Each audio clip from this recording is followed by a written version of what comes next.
Mon Seigneur et mon Dieu, je crois fermement que tu es ici, que tu me vois et que tu m'entends.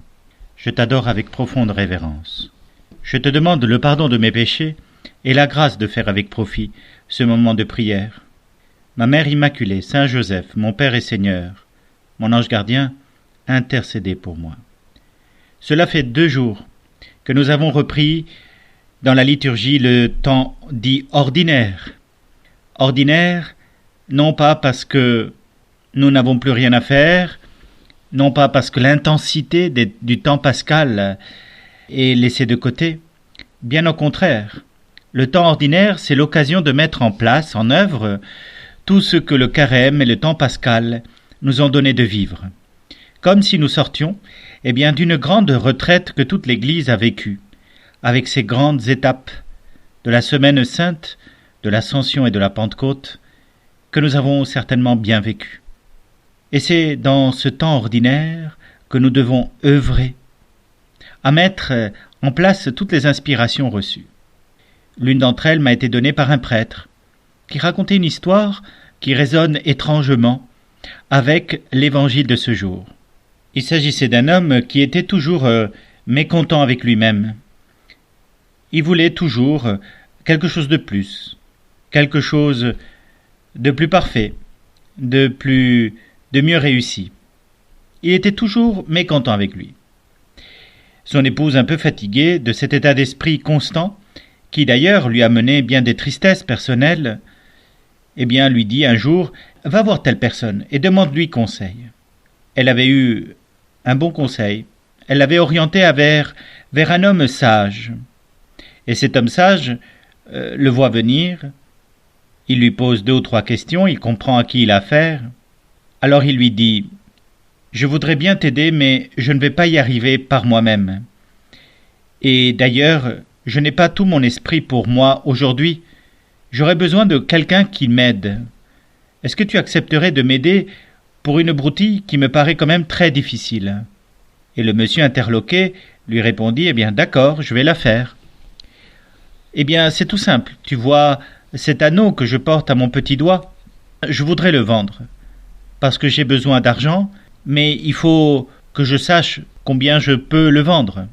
Alors, si tu veux bien, va au marché. Je crois qu'il y a des personnes qui achètent l'or et demande à le vendre.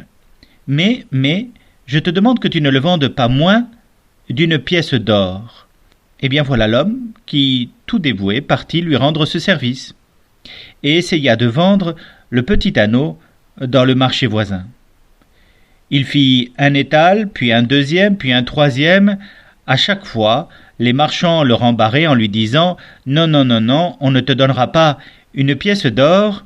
Si tu veux, on est prêt à aller jusqu'à 2 ou 3 pièces d'argent. » Mais rien de plus.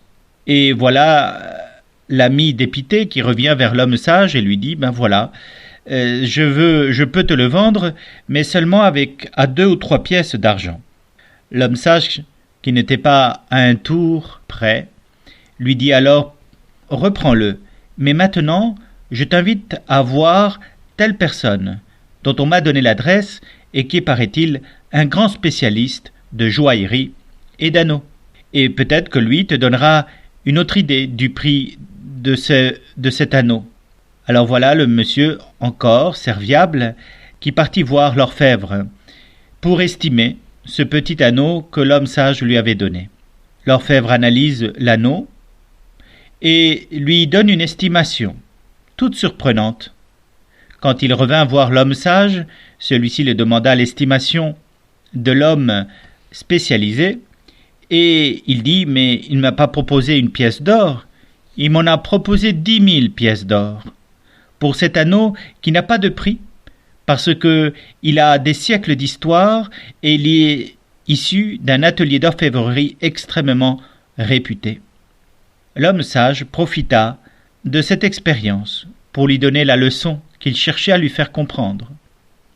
Tu sais, l'anneau que je t'ai confié correspond à une réalité que je connaissais moi-même, mais il fallait que tu découvres que lorsque des personnes qui ne sont pas qualifiées donnent une estimation, c'est toujours bien moins.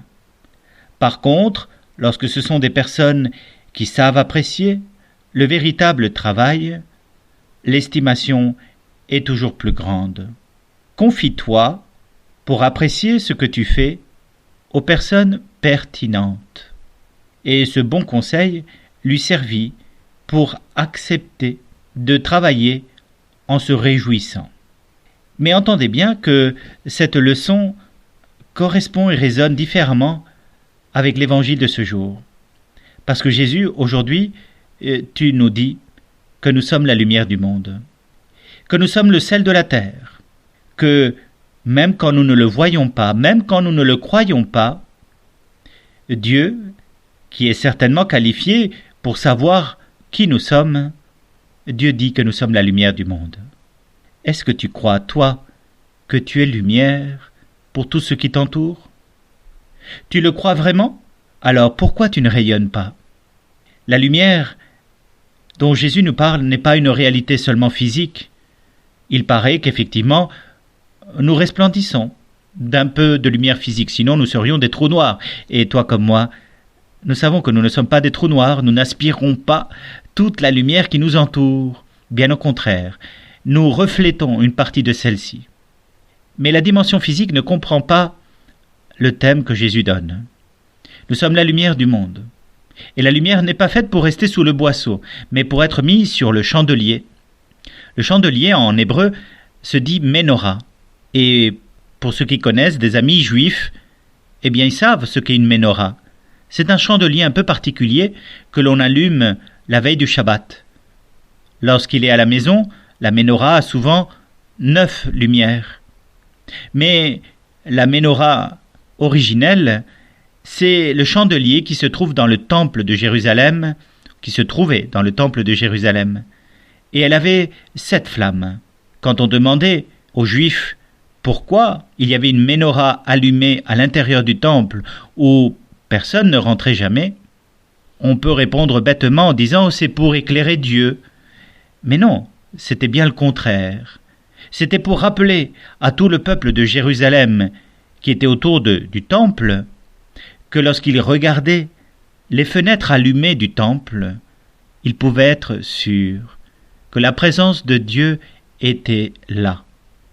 Si bien que, quand Jésus nous dit que nous sommes la lumière du monde et que nous devons placer cette lumière sur le chandelier, c'est pour nous rappeler que nous devons faire entrer Dieu dans notre âme, pour que Dieu dans notre âme resplendisse de sa présence vivifiante par tous les actes de notre vie. Et comme cela, nous sommes vraiment la lumière du monde. Lorsque nous laissons Dieu inspirer nos actes. Et il les inspire, comme nous l'avons entendu par toutes les célébrations de Pentecôte. Il les inspire par les dons de l'Esprit, par les dons de crainte, de sagesse, d'intelligence, de force, les dons de piété, ces dons qui nous aident à être meilleurs dans toute notre tenue générale, plus doux, plus généreux, plus magnanime, plus endurant, plus constant, plus serviable, plus compréhensif, tolérant, aimable, plus charitable en un seul mot, être plus charité, à la façon de Dieu. Et quand cela arrive, notre vie tout entière devient lumière, transparence à l'action de Dieu.